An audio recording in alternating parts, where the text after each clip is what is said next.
Ladies and gentlemen, welcome to the Extraordinary Family Life Podcast.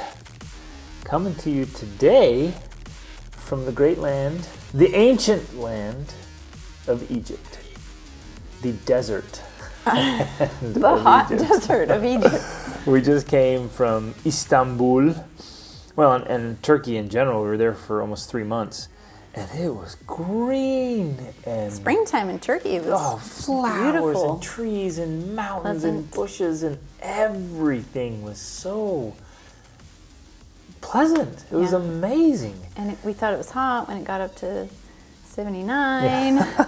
And yesterday it was 97. We fly in here and I'm like, okay, there's not anything green or alive in that desert. It is barren, but it's beautiful. I love the desert. And so we're here having a great experience in this. And what a change in culture and language and food and driving. Oh my goodness. We rented cars for the entire time we were in Turkey. We both drove. And we both drove. It was great. Driving there is just fantastic. Roads are good. People are very considerate and thoughtful. It is one chaotic, crazy driving experience in Cairo. This is up there. It's either number 1 or number 2 of the craziest places I've driven. It's something else, man. It is all systems on when I get behind the wheel in this country. There's no distractions. Yesterday we were trying to drive to the mall to go get groceries because the grocery store's there. And I was texting, but I was supposed to be navigating. And Greg's like, stop texting. Put down your phone. You're supposed to be navigating My right navigator, now. because I can't even look at maps. Like if you glance down for a second at your maps or your navigation system in Cairo, you're going to Because there's over. literally people crossing the freeway. It's insane. And not like, there's a gap, they go. They just weave in between the cars that are cruising down the freeway. It is madness. Oh my goodness, it's crazy. So you can't look down for a second. So I'm like, Rachel, stop, get off your phone while I'm driving. No texting while I'm driving. It's insane. But part of the adventure. Okay, so today we're going to answer a really great question. We're so grateful for your honest questions. I realize that sometimes it can be quite, maybe feel awkward or embarrassing or difficult to share a comment or ask a question. And so we are so grateful you do. Even feel grateful to the people who, like on our posts on Instagram, or Facebook, they'll disagree or they'll voice their doubts or concerns like, nah, it's not possible, right? We've shared a lot of posts about marriage and about the ideals for an extraordinary marriage. And I'm grateful that a lot of people share their ideas or their fears or their doubts or their concerns. We pretty commonly get someone, oh, that's not possible. Oh, you can't do that. No way. I don't know anyone. And this was a sad one. Somebody said, I literally don't know anyone who has an extraordinary marriage, or even a good marriage, or even a good. Most of the ones I know, they're just existing, they're just getting by, and we're just grateful not to be fighting. And I've settled in, and I'm okay with just getting along with my roommate, referring to her spouse, right? And I'm glad they say those things, and I'm glad they disagree, and I'm glad they express what they're really thinking and feeling, because that gives us a chance to respond to them and help them think through that. But if we don't know what you're thinking, we can't respond. So I'm grateful for those things. And, I think we want to make aware that, we realize not everyone has good or great marriages. Like, we get that. That's why we do these things. We're not posting thinking, everybody's got, great marriages like us. We know that that's not a reality. We also realize that part of the reason people don't have better relationships in their life is because they haven't been exposed to great relationships and what they look like and how they operate and, what it looks like, feels like, sounds like. So we realize that's part of the problem, actually, is that if you've lived your whole life and never been exposed to great relationships, you don't even know that it is possible because you've never seen it. Yep. So yes, that is why we throw out these ideals, because we're trying to say, hey, here is what is possible. Yep. Because we've gone searching for it in many ways we've been able to create it. And we're not talking about perfection. Obviously, perfection is not possible. We haven't created perfection, but we've created something that's pretty great, pretty extraordinary compared to, again, a lot of relationships. We're throwing these things out to say, here is what is possible. That doesn't mean, some of the disagreements we get are, that's unrealistic. Well, okay, yeah, in some ways it is unrealistic, but that's the point. Exactly. That's what makes it extraordinary, because you have to go beyond realistic to get something that's actually extraordinary. Like our family life. Here we are in Egypt. We just spent 3 months in Turkey. Our family life is not, quote unquote, realistic. It's not realistic to do that with a large family of 7 people or 7 children. Well, we're traveling with 7 people, 5 of our children. None of that's realistic, and yet that doesn't mean it's not possible. So that's what we're saying. We're throwing out the ideals. We're saying, here's what's possible. Here's what we are doing. We're not talking about it in theory or rhetoric. Yes, you may not be there, but you can start wherever you are and move towards more of your ideal. Exactly. Because just because it's not realistic doesn't mean it's impossible. So the things we're putting out there are specific examples of exposure. We're trying to expose people to what is possible. And yes, in that exposure, it's often going to seem, just like it was for us in so many ways, it's going to seem very unrealistic. And I know... It's going to feel impossible. Yeah. Well, that's where I was going to go right there. Because this word and feeling of impossibility is going to pop up. In fact, I just got this a moment ago. I got a message and was like, this is just an impossible situation. This was from one of my coaching clients. And I responded back immediately saying, oh, no, sir. It is not impossible. It's difficult. It's tough. It's not impossible. Do not allow yourself to use that word, and please be more responsible with your language.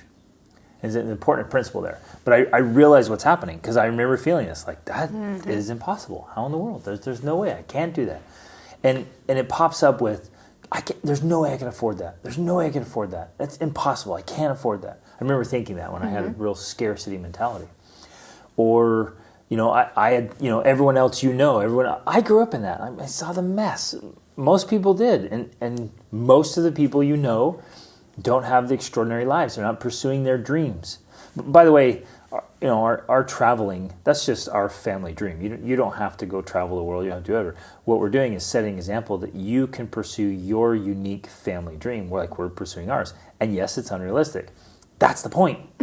Pursue unrealistic. If it was realistic, everyone would be doing it, and then it would be the norm.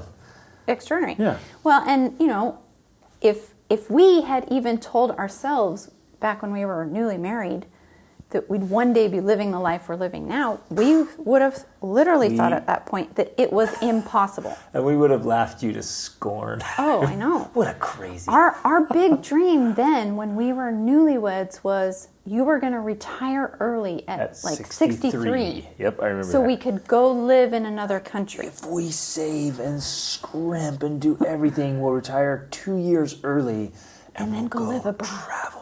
Yes. That was our dream. That was our thinking. That is where we were. And so, and you guys, I was getting up at 3:30 a.m. to go milk cows for your second job as a second job, so we could just eat and pay the bills. To live in our 100-year-old house in a small farming town. It was just tiny, falling apart, dilapidated old building. I mean, so... And again, I'd come from living on my own and not having a place to stay, not having enough food. Living out of your truck sometimes. I've experienced hunger, so I've been there. So it would have been impossible for us to even imagine this life that we're living now, and yet here we are living it. So it wasn't impossible. It was unrealistic. It was a lot of hard work, but impossible was not what it actually was. Yes. Even though it definitely felt and seemed like that. I know you guys have heard me say this, I want to share it again. I always talk about setting dumb goals. Like, they're smart goals, but I talk about dumb goals. And they're demanding. And that's the reality. They're purposely demanding. They're going to require more of you. They are unrealistic. So this is the acronym for dumb. So demanding, unrealistic. They're purposely unrealistic. They're meaningful. and they're bold. And that's what we're going for. So when we talk about this, and specifically talking about the kind of marriage we're going to talk about, answering this question today, and creating this extraordinary family life, it's going to be demanding, unrealistic, meaningful, and bold, and it's going to be awesome. And the families and the couples that are doing this, we get messages almost daily of massive transformations that are happening in families and marriages, and it is awesome. So this isn't just us. We're not just some fluke. We're not just lucky. There's principles and practices. There's strategies. There's systems. And the people who do this stuff get the results. Right. And so connected to the question that we received, which I'm going to read, you have a post on your Instagram channel, greg.denning, talking about, hey, to have an extraordinary marriage, do these things. And one of them is to go on 2 dates a week and to have, I think you have like 6 different getaways a year, which include weekend trips, a couple's trip that's like a honeymoon trip, you know. It has these different trips. And of course, some people just throw that out there as that's just unrealistic. How can you do that? How can you do that, especially when you have small children? And back to this point we're trying to make, like, yeah, okay, you're right. It is unrealistic to try to do those when you have small children, especially.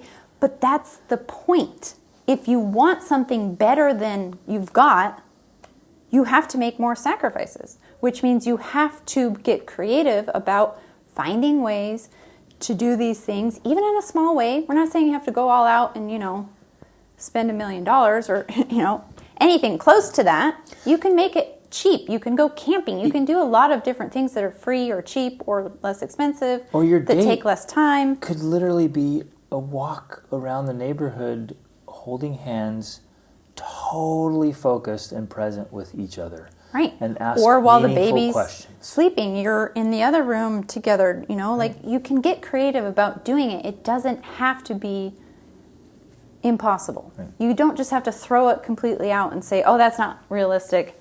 I'm not doing that at all. Yep. You start where you are and you figure out ways to do what you can do with what you have, and then how to grow those resources to be able to do even more. Exactly. But what most of us do, and this is what I used to do as well, is you hear something that's an ideal, and it seems so far away and so out of reach that the temptation is just to dismiss it. Like, oh, that's insane. And then you just dismiss it and you go on. And so you don't give it any mental resources. You don't even stop to ask, like, I wonder how could I pull that off?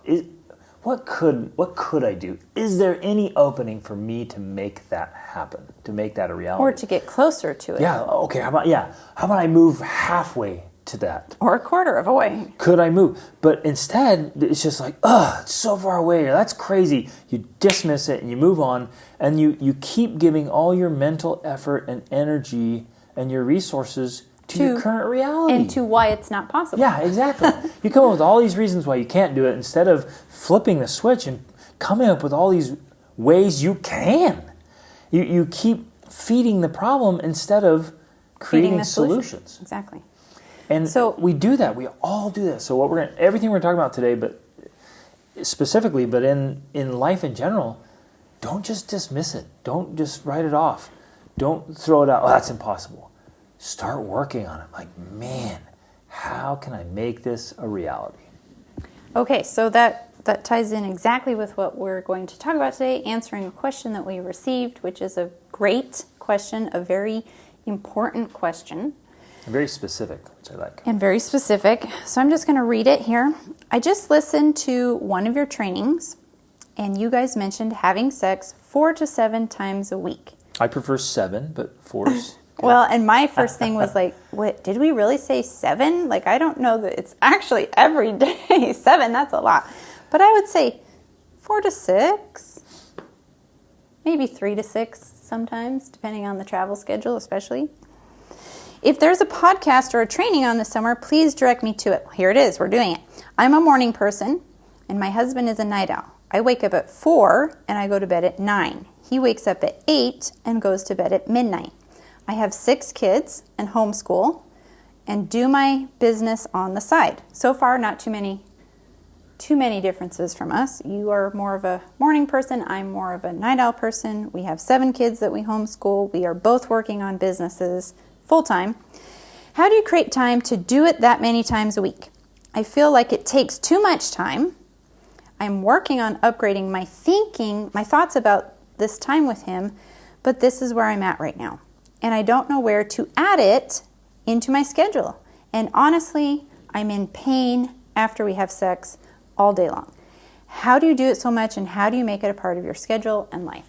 Bam. Such a great question. So first of all, I want to praise, kudos, honor to all kinds of awareness there. Well, for tackling a business and raising children and homeschooling children and getting up early and getting after a schedule. And you can tell you have a desire to organize your life and be orderly and have systems that get things done. And that you're asking, like, instead of, okay, this is a perfect example. So instead of just blowing that off, like, that's crazy, that's impossible, and writing it off, you're like, man. How do you do that? How do you do that? And this is perfect. You're asking. You're in the right spot saying, well, care. Wait, is this possible? Yeah. You're really curious. So, yeah, this is all of the right state of mind to be in, Yeah, I think. it's perfect. And so now this is a matter of strategy.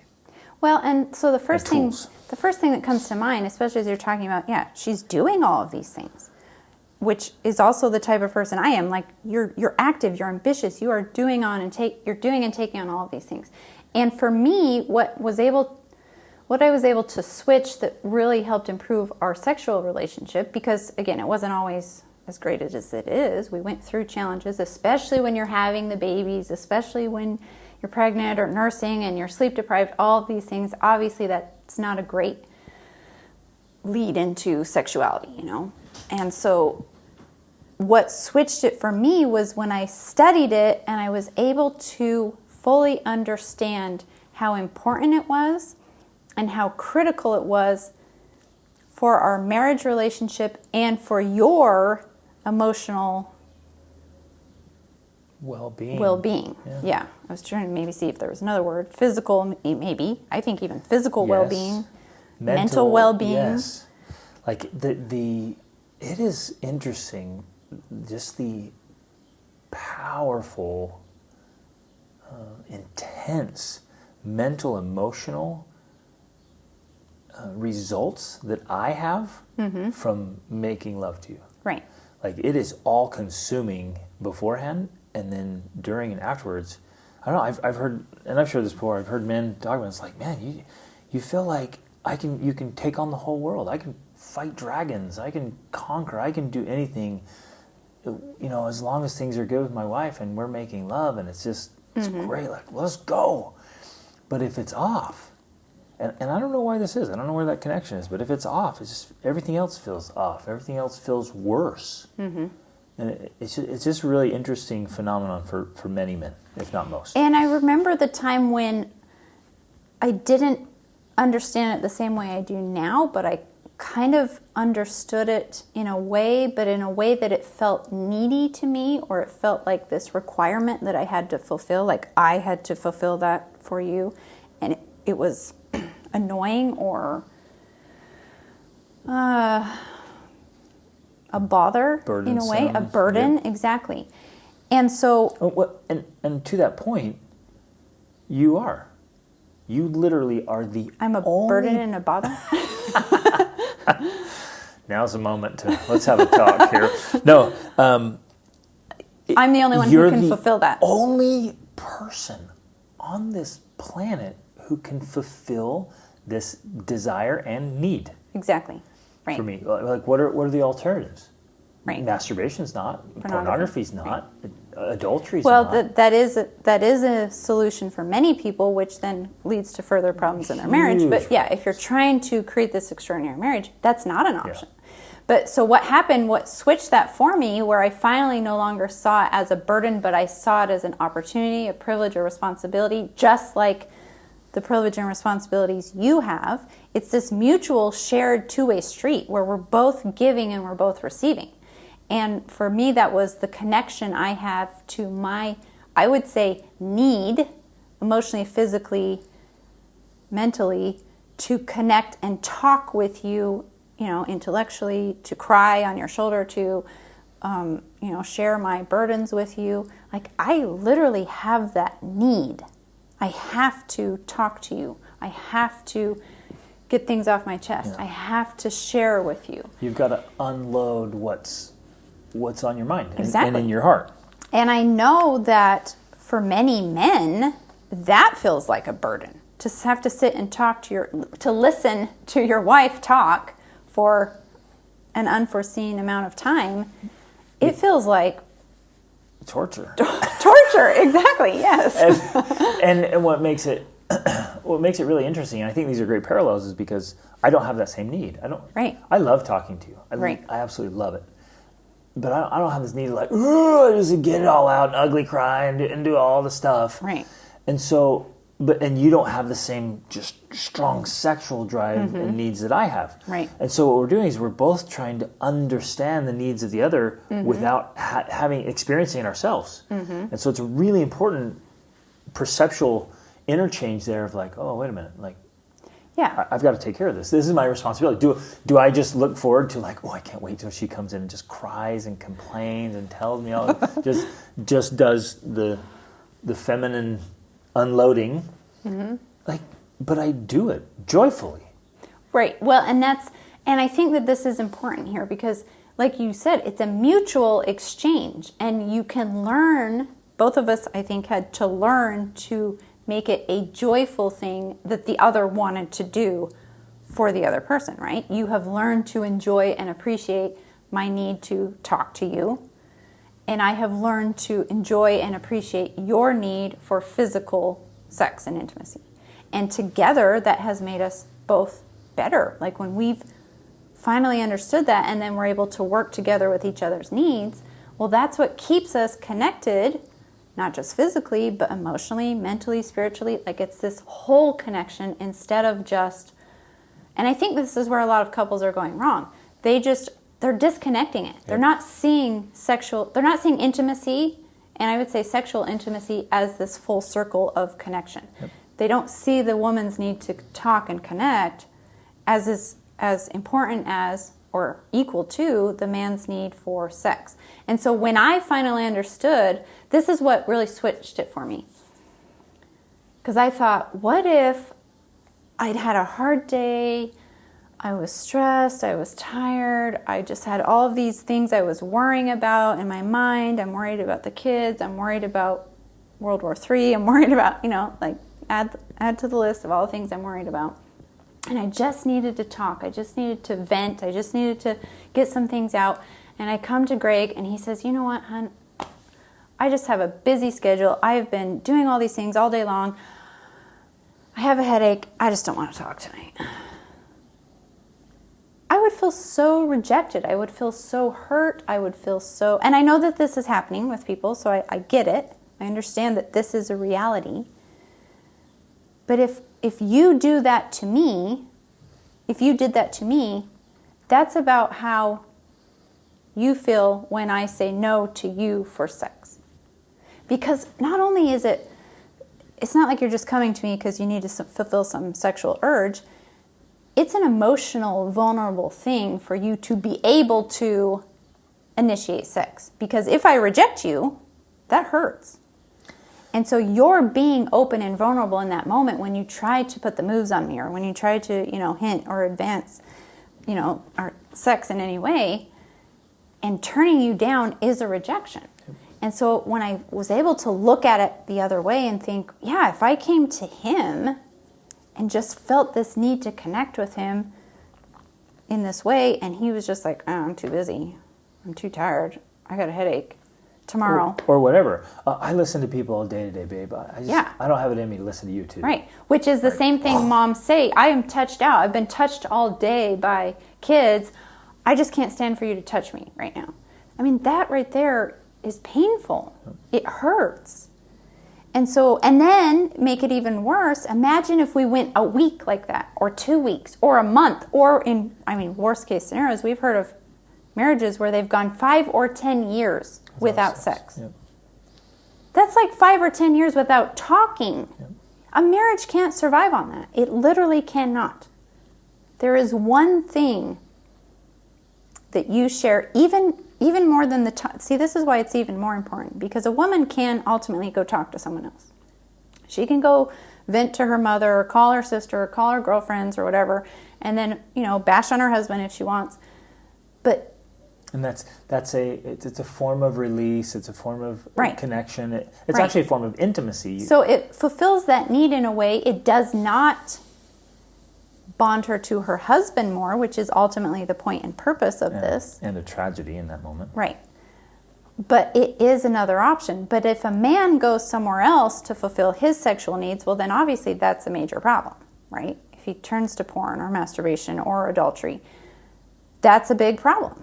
And so he has no other release, and yet he's just supposed to put up with it. And he's just supposed to... He's expected to just be faithful. Just to be a good guy. True. And this is endure another... it, and you have self-discipline. But this is a great point. What if you were expected... No.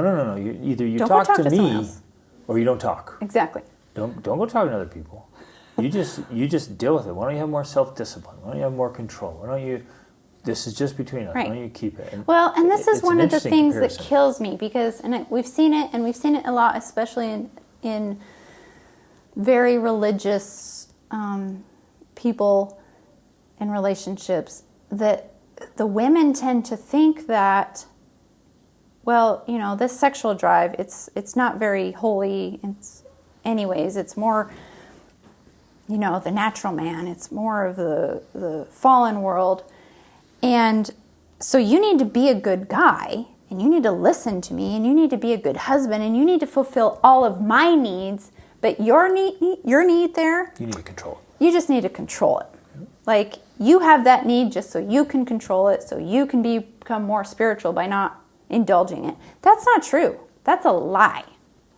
And if we expect that our husbands are supposed to fulfill all of our needs, and we don't have to fulfill or understand theirs, that's a very selfish, self-righteous viewpoint that you need to change.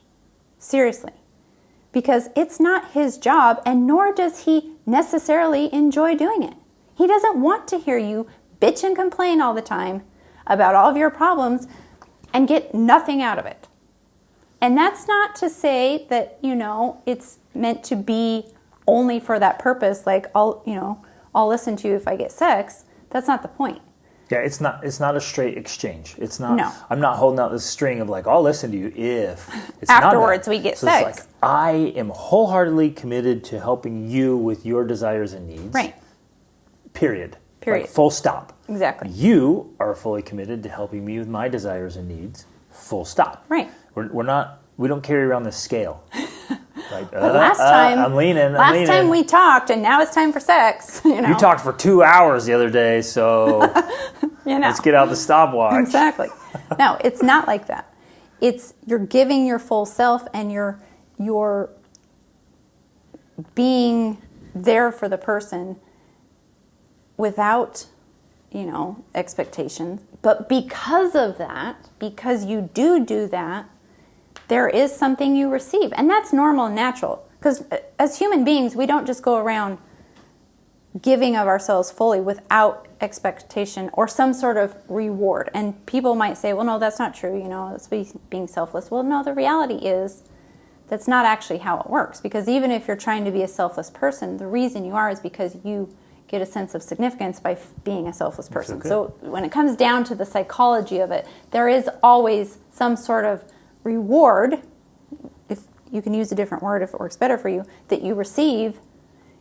Otherwise, you wouldn't keep doing that thing. That's just how psychology works. Right. If you have a negative consequence for that thing, you stop doing it because it's no longer desirable or pleasurable.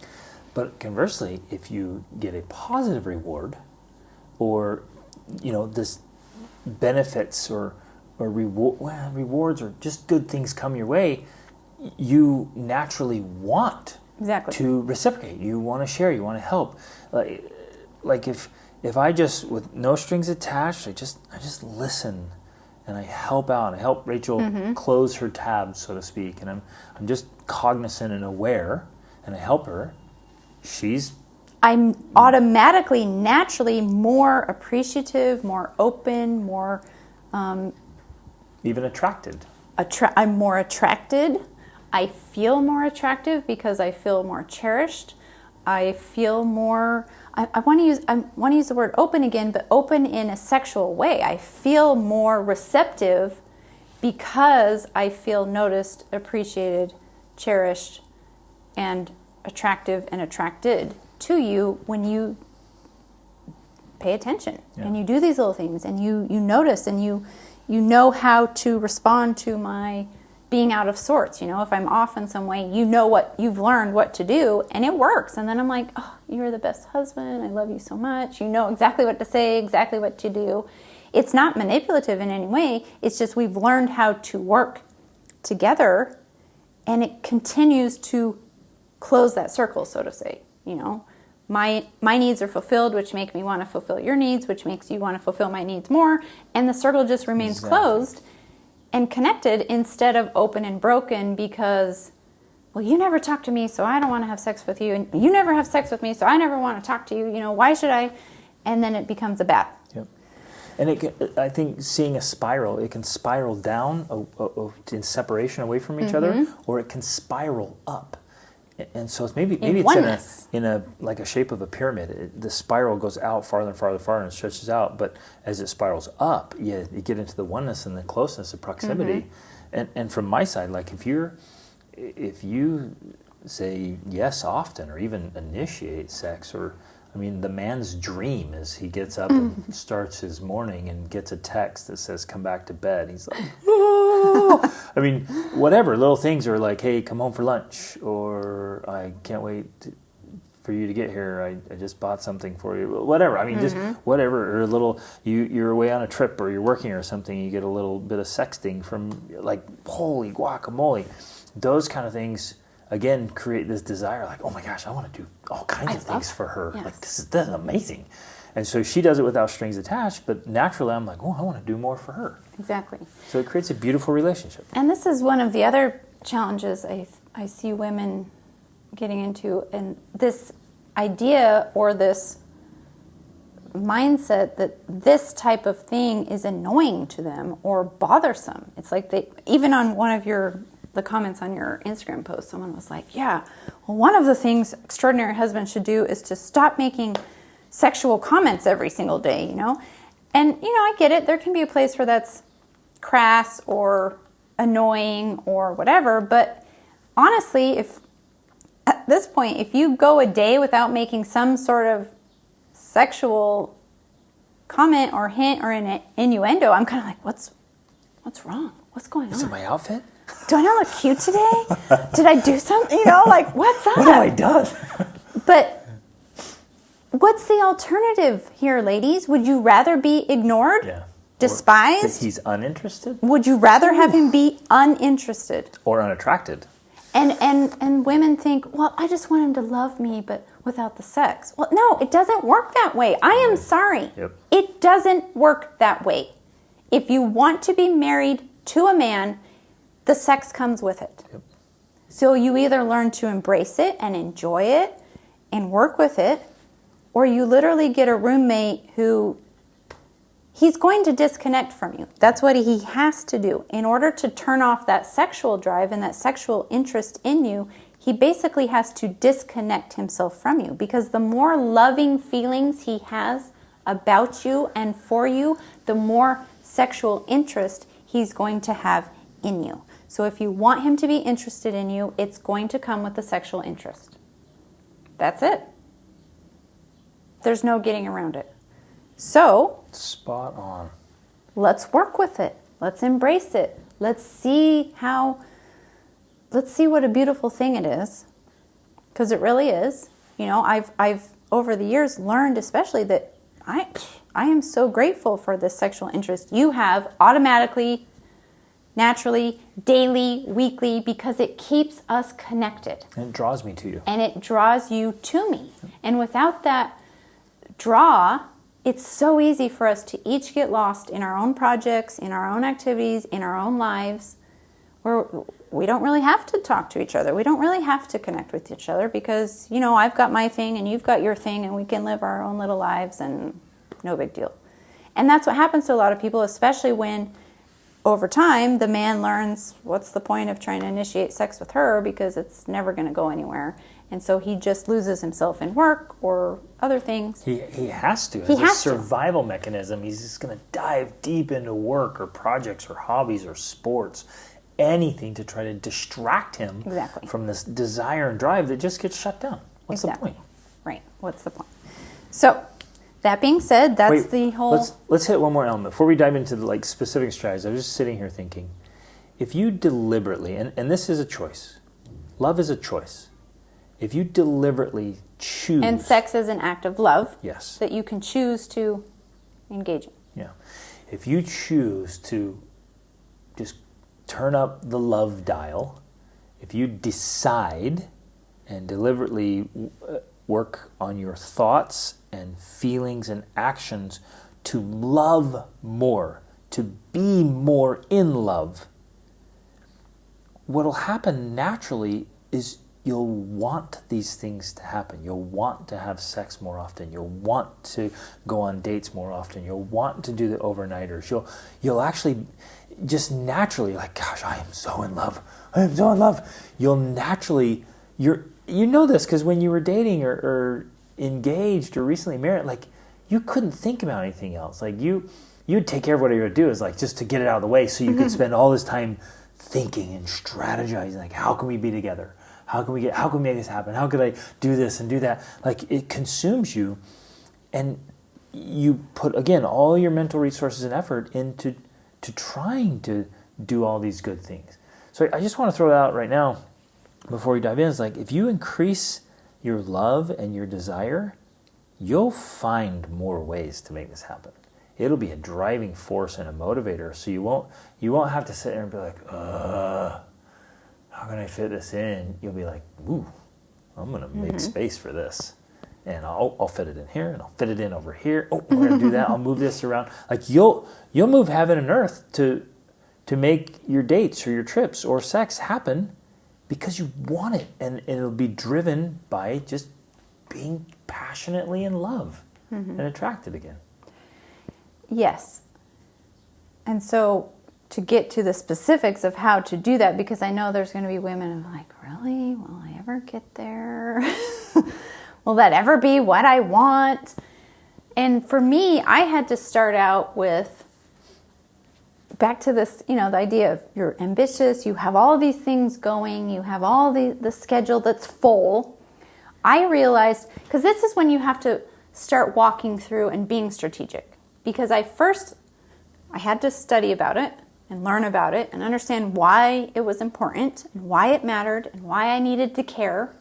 And once I had that, then I had to actually take steps to move myself along there of like, okay, how do I get to this point where it is something I want? It is something I want to do. It is something that I want to be open to with my husband.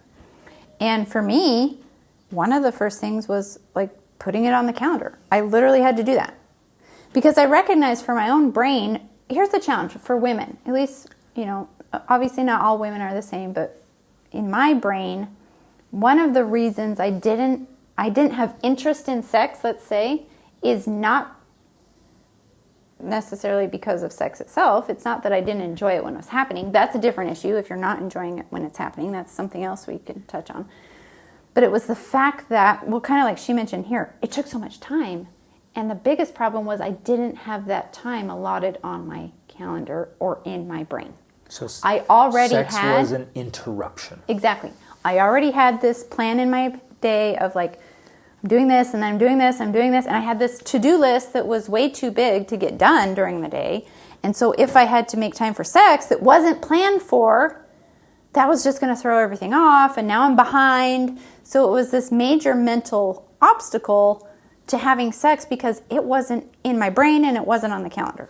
And to be transparent, and hopefully this is insightful for some of you, as we were working through that years ago, it felt painful to me. I'm like, where do I fit in your schedule? And you're like, I have all this stuff to do. I'm like, yeah, what about me? Well, I got to take care of all this stuff. And I'm like, and? Like, I'm making space for you, even if it's spontaneous. Like, a man will be like, oh, I'll drop whatever. I guess not all men. Some are very, very scheduled. But if you live by the schedule and you have this list, this to-do list, and that's how you operate, is your spouse on there as a priority? And it hurt. And I know other men have said that too. It's like, there's no space. And that's one of the challenges of being, well, just being moms in general, because now you have all these kids that demand help from you and require it. And you have all these responsibilities. Then if you want to be a high achiever, if you want to be ambitious, if you want to get more stuff done, you want to homeschool and run a business and do all this stuff, that's even adding to it more. But I promise, this goes both ways. If you're a busybody, you're a high achiever, and you do not deliberately carve out space for your spouse, they will feel starved or neglected or like you don't Unappreciated. care. Unappreciated. And they won't feel cherished. They won't feel like, gosh, I'm clearly not a priority. I don't even make it on your calendar. Exactly. But then what happened is she was like, well, let me schedule it. I'll actually put it on the calendar. And at first when she said that, I was like, that is so stupid. Like that's how little I matter to you that you really have to pencil me in. Like, where's just this spontaneous love and passion and romance that we're just like, ooh, you walk past in the hallway, or let's just go to the bedroom. Like, it felt so cheapened. It felt frustrating. But again, I was missing it. I wasn't understanding how her mind operates. She's like, well, I get into go mode, like getting things done, and it's just like all the way to the end.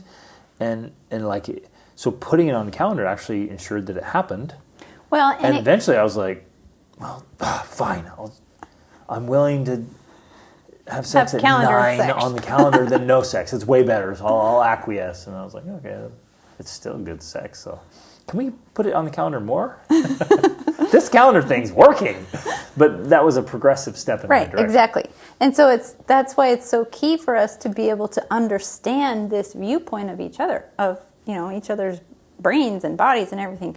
Because, from my point of view, it's easy for you to walk past me in the hallway or see me, and then like, okay, I'm in the mood, let's make time for it. Yeah. Where for me, Rachel just walks in the hall, picks up something a kid left on the floor, and I'm like, whoa, baby, is there anything else I can throw on the ground so you can pick that up? But for me, I am more in my head, and so in order for me to get into my body, I have to have that clear schedule, so to speak. And so putting it on the calendar for me gave me that time to be like, oh, okay, I know I don't have anything else to do right then because I made time. That means I'm free to focus on us. Well, and it gave you time to prepare mentally for that. Exactly. So mentally I'm preparing like, okay, this is what we're going to be doing. And I'm starting to think different thoughts. I'm trying to, get in the mood. I'm preparing mentally, which is a key for women, I think, especially. They have to prepare mentally to get into that space so they can actually get into their bodies so that they can get in the mood, right? So, gentlemen, just to really clarify, that's how you can really help a lot to help her close all the open tabs she has, her big tasks, her list. That's how eventually I made the connection. I was like, what on earth do the dishes have to do with you and I having sex? And it's just because she's got all this stuff in her mind, and for her all these tabs, they're open, things I have to do. To get out of her head and into her body and open to all of that, like, she's got to have at least some kind of solution. Like, okay, that'll be taken care of. I don't have to worry about that. I don't have to think about it anymore. So that's a way you can help to lead to that. Now, of course, if you do that with the expectation of like, hey, babe, I'm going to do the dishes, so, that's tricky. It doesn't. And it takes some practice to get there, because we're at the point now where we could do that. Right. I could be like, you might say something or do something, and then, I want to go in the bedroom, I'm like, well, yeah, if you wash the dishes and do this, and I'll do this because I got to close these tabs, you know exactly what I'm talking about, and we get there, and then we can do that. And a lot of good men will do that. They're like, oh man, I'm going to close all these tabs. They do all this stuff, and the wife's like, oh, thank you, that's the best. Oh my gosh, that's so sexy when you help out. Whoa. And then nothing. Yeah. And they're like, okay, maybe it was a bad day, and then they keep doing it, and nothing. And he's like, what the heck? I'm like, I'm giving, I'm helping. I know you have a ton to do. I do too. It's not like I'm just sitting around being idle. Like, I'm not here loitering. I got stuff and things, but I want to be interested in you and close to you. And so, there aren't strings attached, but it's also not. But in some ways, there are strings attached. Yes, You're exactly. married. Yeah. You are married. So yes, there are strings attached that came with certain obligations, duties, responsibilities, opportunities. Yep. There are strings attached. And if you think it's just going to go one way, sister, you're mistaken here. Yep. It's a two-way street. Yep. There was something else I was love going to when say. you get fired up. There was I something love else it. I was going to say too. Hopefully it'll come to me in a minute. Okay. Should we dive into some strategies? Yes. So I think first of all, just get creative. When I hear people say, "No, can't do that. It's impossible. I don't know," and we've been there. We've walked through that. We've gone down that path so many times. Like, well, okay, we have 7 kids, like multiple businesses, you guys, and we travel. So whenever we get to a new hotel or a new Airbnb or whatever, We have to figure out new systems that work with the new place. Because like if it's completely dependent on your room being in a specific place, a specific way with this and that and the other, and you have all these rules, man, we would never ever had sex because like our life is changing all the time. We're in different locations all the time. I mean, we got stuff going on. So if we can pull this off, anyone can do it. So just get more creative, get innovative, look for solutions. If your schedules conflict a little bit, like where do they cross? So I mean, I could start right there. If you get up at 4 and you get going, he doesn't get up till 8. Well, Wake him up. I can At 8. I guarantee. And in fact, they did the study. They asked like lots and lots and lots of men when the preferred time of day for sex, and it was over 70% of men said morning sex would be what they prefer. He would not complain Oh man, to being woken up yeah. to sex. Say, hey, it's 7:30. Let's go. And you've already done your morning routine or whatever. You got the kids You're going. feeling great. I mean, that's just one solution. Another one would be, okay, if you go to bed at 9, make sure he knows that 8:30 is go time. Another solution would be maybe 2 to 3 times a week, you shift your schedule an hour and you go to bed at 10 and get up at 5. I mean, would it be worth it to really increase the magic in your marriage? Heck yeah. Or you have him do the same. Like, hey, babe, we're going to go to bed. You're going to go to bed an hour earlier or 2 hours earlier or whatever. Like, just carve out time. In fact, just tell him, like, babe, I will leave space for you as many nights as possible at 8 or 8:30. Mm-hmm. Like, or just whatever. I mean, you start figuring things out. And then my all-time favorite is just during the day. Like, breakfast, after breakfast, lunches. Like, how many times can you find time during the day? Well, right? and so I did remember the other thing I want to say, so help me remember. It has to do with simmering. Okay. But what I want to interject here is, oh crap, I lost that one. Dang it. Okay, go to simmering.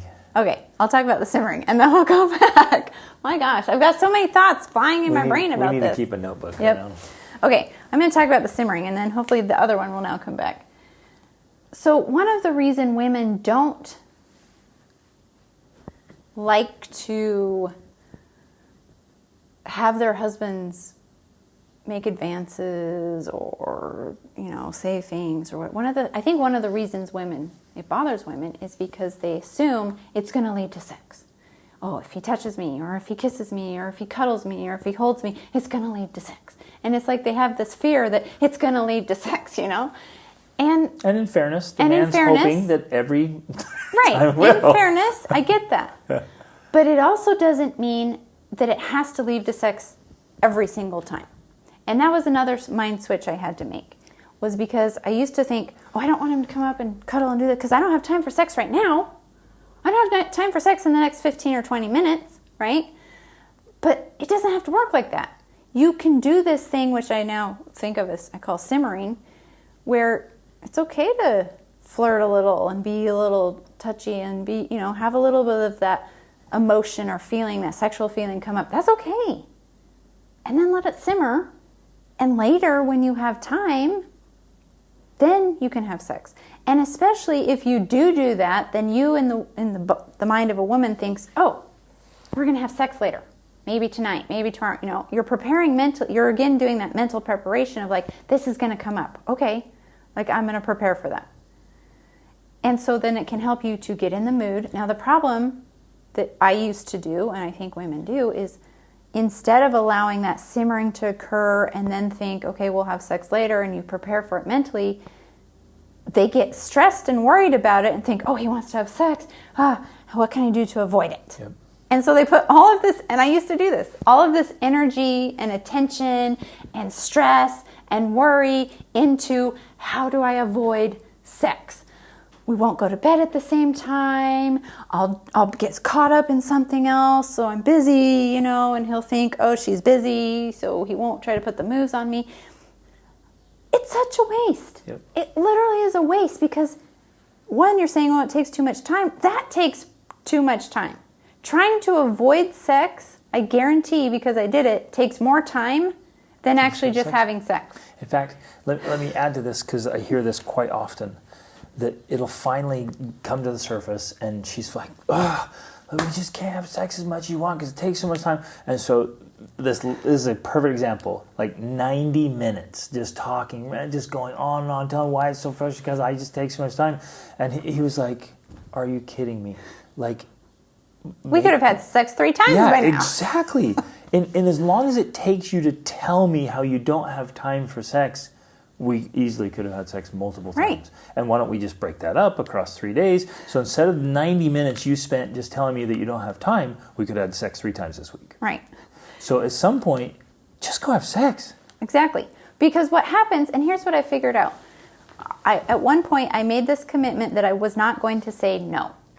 And of course, in my mind at the time, I thought, well, how could I do that? That just seems so wrong, or like I don't have boundaries, or like I'm not important too. Well, no, that's not what it means, and that's not what it's about. It's about recognizing the importance of this part of your relationship and committing to it.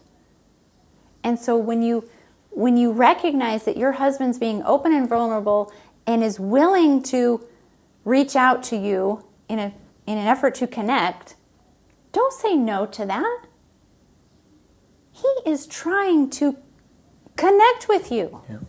Be open to that. Say yes to connection. You are saying yes to connection when you say yes to sex. So instead of taking all this time and energy to try to avoid it, if you just say yes and do it, it's faster, it's better, you connect, you make your relationship better. Now, I know that there's going to be objections to that because there are objections to that. But guess what I've learned? If there are objections to you getting into bed with your spouse, those are all opportunities and signs of things you need to work through so that you can get to the point where you want to have sex with him. Yep. So sometimes, and this is where couples need to understand, sometimes when the woman is spending 90 minutes venting about why they don't have time for sex, there's a lot of other things there that need to be addressed and resolved and talked through and worked through. And it's tough because he's thinking, this doesn't make sense, we should have just had sex. And she's saying, but this is the point of why I don't want to have sex with you because that's all you want and you never want to listen to me, and on it goes. If you can learn to actually work through that and get to the real core of the issue of why that's a problem, why you don't want to have sex, and voice that, vocalize it, then that helps you to connect, and then you are more open to happening that. So, when I've worked with my clients, anytime, I'm trying to help them with the marriage, one of the things I talk about is, well, you need to have more sex. But when they're like, well, I can't because of this, or I can't because of that, or I can't because of this, I'm like, okay, then that's the opportunity. Yeah, beautiful. That's where we get to work so we can get past that to getting closer to sex. Or then we get past that to the next thing that's blocking you. And you work through those things step by step, and then that's how you actually get to where you want and need to be. Yes, huge. So it's very revelatory Exactly. in what comes up. And having sex more often, it's like, hey, go on dates more often, talk more often, have sex more often. Like, it's just one of those things that helps things go better, right? Right. The It's like a effort lubricant. should be into helping things go better. So almost always, more sex helps things go better, and it actually solves other problems. Yes. If you say yes more often, and it doesn't have to be big and extensive, it doesn't have these big elaborate experience every time. It could even be just a quickie. Well, which I want to give a few tools for that. Yeah, we'll get there. But if you just start doing it more often, it helps things go better. And so other issues that were irritating you just go away. They get resolved.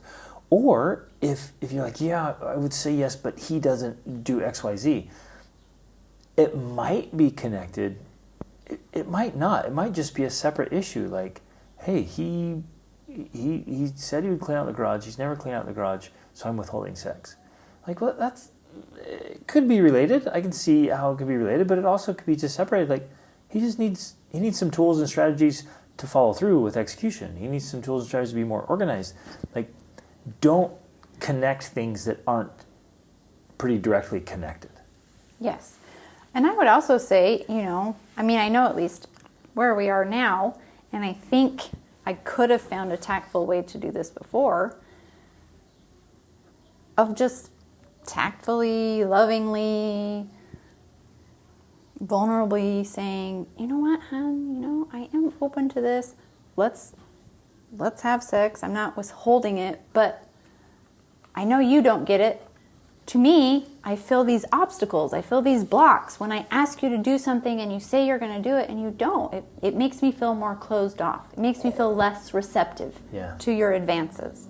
And you might not get that, but, that's how it feels to me. And honestly, it's not very attractive.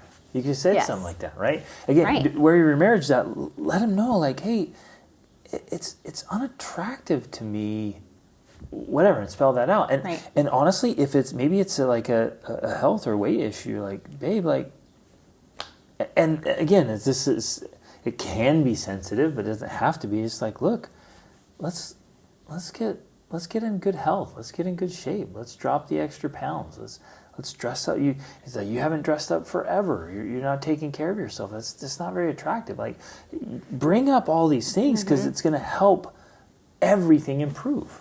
And I wouldn't bring them up in a manipulative way of trying to get them to do that. In fact, I would say the best time to do Nor it is... in the moment. Well, maybe right after. Yeah. Or maybe not in the moment, but, so Greg and I do this thing which we now call naked philosophy, right? And it's my way of talking through things and closing tabs while I'm getting in the mood and prepared for sex. And, I used to do it with my clothes on, but now we've gotten to the point where, like, oh, let's start taking clothes off while I talk, while I, get the stuff out. And for me, I'm thinking that would be one of those times where I'm willing to get naked. I'm willing to take off my clothes. In that vulnerability, I'm also wanting to share that, this thing actually is not very attractive and it's become an obstacle for me to be more intimate with you. And you have to share it in an open, vulnerable way, not in an attacking or accusing way, but just saying, I'm being honest here. Like, when you do this thing, it's kind of a turnoff. Beautiful. And I don't really like it. Beautiful. Man, that right there is a powerful tool. Okay, so I kind of remembered the other thing I was going to say. But it was related to the time thing. I mean, it really was, because we think, oh, I just don't have time for that. But in reality, well, going back to what we talked about a minute ago, like, a lot of times we spend more time avoiding sex than we would just having sex. So that's one switch to make, I think, is just like, because in reality, when you actually have sex, it doesn't have to take more than 15 or 20 minutes, really. Now, I get it.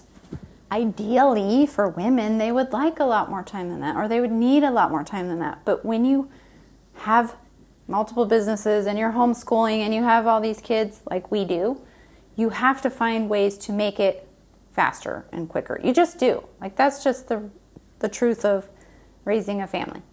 And I think what happens too often is that we think, oh, we don't have time for hour-long sex or 2-hour sex or whatever, so we don't have time for sex. And it doesn't have to be that way. And we're not talking about like just a quickie, like 5 minutes, although sometimes you could do that, but this is full double orgasm sex we're talking about. I wanted to clarify that too. Yeah. We're not saying you forego an orgasm. Yeah, we're not just saying you give him sex so he can orgasm and you just go on. We're not talking about that. Every time, I would say there's probably 5 times in our entire 22 years of marriage that I have not orgasmed during sex. The rest of the time, both of us are orgasming. That's a mouthful. So that's the type of sex we're talking about. But it's still, mean, on average, it's 15 or 20 minutes at most.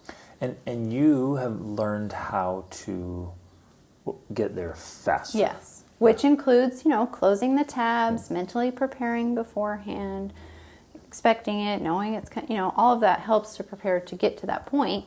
And then, of course, we use clitoral stimulation. We also use lubricant, which, we assumed everyone did, but we've learned that not everyone does that. Which that's may one of be those things a that reason just why there's pain.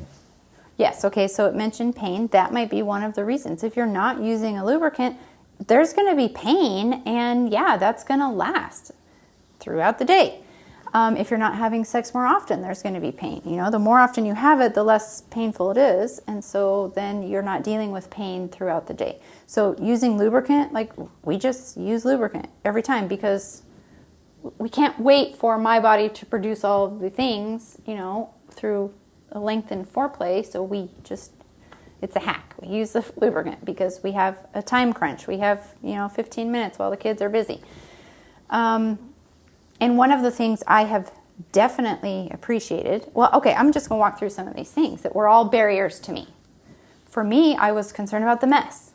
I'm always concerned about, the door being locked. So Greg always is locking the door. Or right now we're in Egypt and our door doesn't have a lock and it's blocked with a suitcase because he just figures out ways to block the doors. I'm concerned about leakage afterwards. I'm going to get into all the nitty gritty here, right? I didn't want to leak afterwards. I didn't want, of course there was the pregnancy thing back in the day when that was a problem. Greg has had a vasectomy when we decided we were done, so we don't have to worry about that anymore. That's an easy fix that now, we can have condom-free sex, but without that, using the condoms. And you've always been so great about preparing all of the things we need, no matter where we are in the world, everywhere, all the hotels and Airbnbs and everywhere we're staying, you have all the supplies ready. You've always taken care of that, and that's just made it easy for me to just be like, okay, I'm ready, right? I just have to bring myself. That's all I need to bring, and you're more than happy with that. And we always have toilet paper, because we're sleeping in hotel beds and Airbnbs all the time. And, so we use toilet paper. We always have access to toilet paper to clean up the mess right away, to catch the mess. We've got the lubricant, so we don't have to worry about that. We just have the lubricant that we need.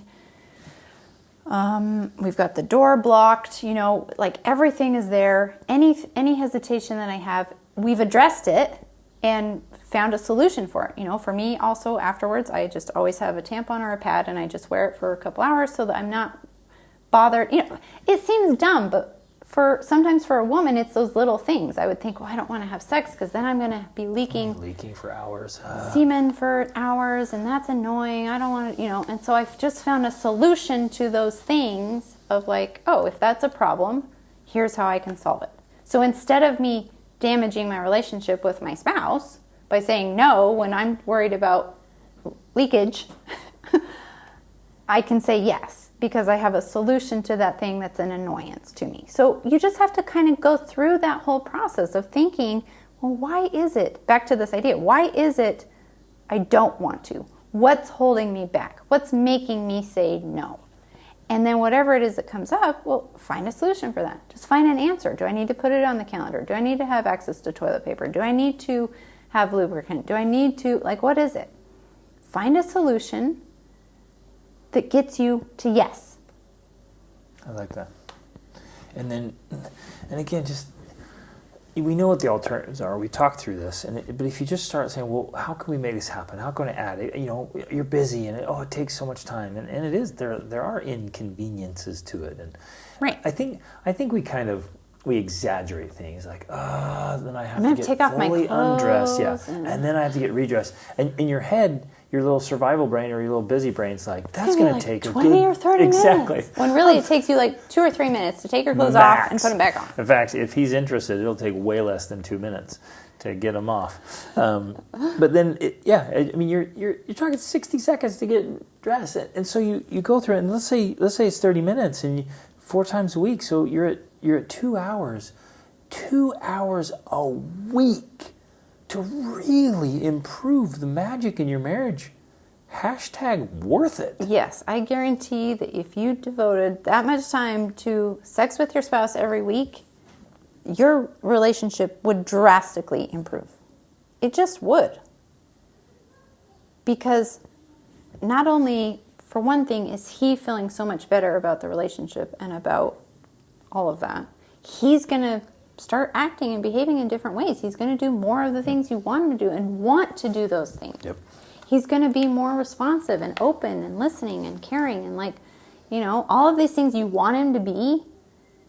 He's going to be more interested and willing to do those things because he gets that intimacy with you. I don't think women fully understand how much power they hold because they control sexual access. Yep. And when they have a good guy, he'll do anything for her. Now, we're not talking about, manipulation. We're not talking about abuse of this power, but we're talking about it is a real power. Yep. And if you can learn how to use it in a positive, healthy way, it will change your life. And it will change. Yeah. It will change your husband. It will transform your relationship. And you'll have something magical, really. But you have to understand how important it is, and you have to learn how to make time for it. So good. Now, some of you might be like, okay, well, that's all nice. You guys are lucky because of this, that, and the other. But I have to be there at every moment because my kids, I homeschool my kids. So as soon as my kid's up, I'm on mom duty or teacher duty the whole day. And my husband has to work, and he's gone. To that, I would say, again, more strategy, more systems, right? So many parents, they think they are the ones that have to do everything, and they have to be there at every moment. And I think we're actually doing our kids and ourselves a disservice if we make ourselves that indispensable. Like, the kids literally can't do anything on their own for an hour or two. Even if this weren't for sex, it was just for your sanity or your free time or just for you to be a human being. If you've made yourself that in demand, like, there's no space for you to be you. So again, be more strategic. Like, hey, what are things I can start doing? And maybe it takes training, conditioning, and preparation. But how can you get your kids to this place where they'll spend 30 minutes or an hour or 2 hours and eventually 3-4 hours doing their studies, doing their chores, doing their work without you having to be there monitoring or cracking the whip or begging or pleading or beating? Like, you've created that. That's the conditioning and training you've created. You're responsible for that. So transform it. If your kids won't do anything without you standing there above them, that's on you. So get them to a place. And again, do this with whatever it is. If it's, we would love to do that, Greg and Rachel, but work or chores or demands. Like, figure out, come up with solutions where that's a possibility, where you can easily clear out, even if it's just an hour or 30 minutes. How can you make space in your, this roughly 16 hours you have awake? Create space, make that happen. And help even your kids if be you more have, autonomous. even if you just have very small children that literally do need care, you can't just leave your 2-year-old alone by itself for an hour, because that could be a big mess. A big problem. Or your baby or whatever. There are still opportunities there. There's still nap time. There's still early bedtime. There's still time. And I get it, because I was there, where as a mom you're like, well, the last thing I want to do with a few moments I have is have sex with my husband, and that's where you feel at those times. But at the very least, you could start having conversations about how you could get to having sex, right? If you were like, husband, let's talk about how we could have more sex, because honestly, right now, I just don't. He's going to be interested right away in that conversation, but you could tell him, right now, I just don't feel like it. I'm so exhausted. I'm so tired. It's a chance for you then to get your needs fulfilled, because you really do need him to listen to you and to support you. And if he knows that you really would like to improve this relationship and you want to get to that point, but you need more support, guess what? He's going to be a more willing supporter. Absolutely. He's going to be more helpful because he understands that that's going to help you improve this part of your relationship, which is important to him. Well, let's take that. That's a phenomenal example, especially those of you who have small kids at home or you're homeschooling. You're with the kids a ton. And whether you're aware of it or not, you do need alone time and time away from them. Even I've met these moms like, no, I don't ever want to be with my kids. And I'm like, yeah, you're losing some of your individuality and you're neglecting your husband. So let's say that's the case. You're like, I just need some time away. And like you were saying, Rachel, like, well, the last thing I want to do is more demands, more meet other people's needs. Yeah. I just need some alone time. That's the perfect opportunity to say, hey, babe, after having spent time with the kids all day, I would love a little time every day, if possible. Every day is an ideal of time away from them. So can you take them to the park? Can you do some studies with them? Can you do projects with them? Can you help them run some errands? Can you help them do some chores? And share some of that, right? So you do have alone time just to be you and do that. But you realize in that moment, you can't be having sex with your husband because your husband has the kids. So that, I'm just thinking through this, like that's a perfect arrangement. Like I am more than willing to work on us and have sex more often, but I also need alone time too. How can we work that out? And any good guy is going to be like, done. I'm all over that. I will gladly take the kids every day at this time and do this so that you have alone time so you feel more prepared for us time. Because if he understands that a barrier to you having more sex as a couple is this lack of alone time you have, well, he's going to help you get that. I mean, you've done that so many times I can't even count. That you're like, I'm going to take the kids. And, maybe initially that feels like a bit of a prostitution here where you're like, take the kids and I'll have sex with you. But when we have this understanding of we have needs. We both have needs in this relationship. This is one of the needs I need to have fulfilled. And you have a need for sex. Even if I don't fully understand why that's such a powerful need for you, if you can help me fulfill my needs, I can help you fulfill your needs, And it doesn't have to be this cheapened act that we might tend to think it is, because really it's a beautiful connecting act. Men just have more of that need, and it makes them feel connected to you. And they want that. They want the sex not just because of the physical aspect, but because they feel connected to you and they feel whole. And so if you can use it, quote unquote, not in a manipulative way, but use that to help get the support you need, well, that's how it's intended. It's intended to be this full circle, reciprocal agreement, trade, in a way. Yeah, and it's been true throughout history, and honestly, in an interesting way, it's true throughout the entire animal kingdom. Males will do anything and everything to get the female. And it's this drive that draws us to you. So right, it does. It drives it. I mean, without this drive, they wouldn't even be around. They'd be like hunting and adventuring. And I said huntering. That is awesome. Hunting and yeah, exactly. And they wouldn't be around, and they wouldn't be here to. I saw this reel on Instagram that just killed me. It was at some podcast between these younger 20-something, maybe 30-something. I want to say kids now, but they're not kids. I'm only 43. How old am I? 44. But they were basically these girls. They were saying, well, guys are cool and everything, and I really like them, but I don't need them to survive. And the guy that was interviewing her was just like, do you realize that everything around you, everything everywhere, all the internet, all the sewage, all the building, all the construction was all done by men? Like, what do you mean you don't need them to survive? You do need them to survive, because it's not the women out there who are fixing the sewage and the plumbing and the building these skyscrapers, keeping the electricity working in storms, or doing the internet infrastructure. Like, all of these things are primarily all these dirty, hard challenging jobs are primarily done by men. We need men. And guess what drives them? This is the crazy thing. The drive that keeps them doing all of those things is the women they have at home. Yep. It's because of that drive, that sexual drive, that keeps them motivated to build the world. Yep. That's it. It makes the world go round. And when we can understand that, everything changes.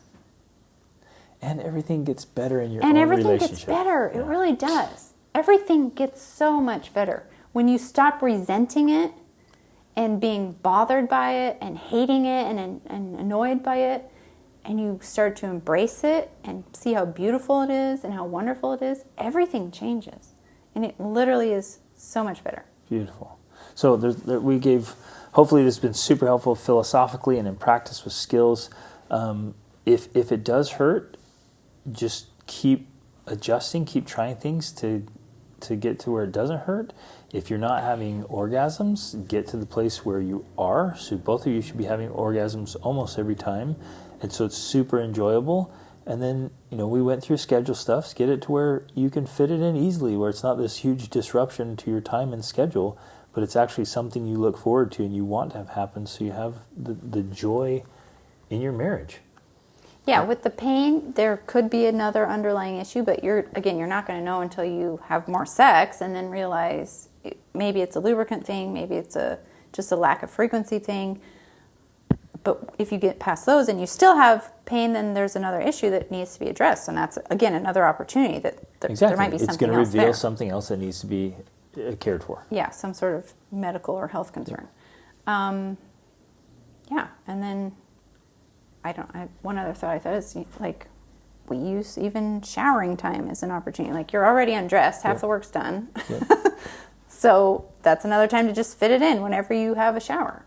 And be strategic about your showers. If that's a good time, like, hey, I'm already undressed, I'm already naked, like, okay, well, I was going to shower right now, but maybe if I wait till, let's say he gets home from work at, I don't know, he gets home at 5. Well, why don't you shower at 4:30? Right. And then the kid, he goes into the room and he says, Mom's getting dressed, lock the door. Send him a quick little text. Saying, I'm getting in the shower. I'm getting in the shower, can't wait for you to get home.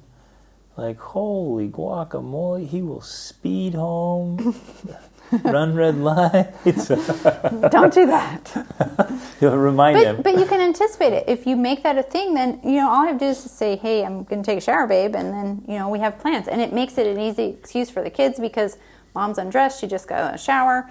Sometimes maybe they're a little suspicious because we're not answering the door when they're knocking, but, it's at least, if you're worried about the kids like I am, it's a thing because you have a legitimate excuse of, I'm not dressed right now, so you can't come in, right? And so, again, you're just overcoming more of those barriers to entry. Love it. Innuendo intended. Okay, marriage is genuinely the best thing in life and should be the longest relationship you have. Even as wonderful it is as having children, raising children, they will move on and they will get married. Right. And like the Bible says, cleave unto their spouses. A child will leave his mother, father, and mother. And the father and mother should still be there together, absolutely in love. Mm-hmm. And we have to keep the magic in our marriages. And this is one powerful and important way to do it. So love you guys. Thanks for listening. Thanks for being here. If you have more questions, ask. If you want more tools and strategies like this, get into Rachel's 28-day challenge, or gentlemen, join my Be the Man Masterclass and Tribe. Sign up for a consultation call. Let's get on a call together and help you reach your biggest goals in the next 12 months and overcome any barriers or obstacles. Let's help all of you level up so you can live the high caliber, extraordinary family life that you dream of. Love you guys. Reach upward.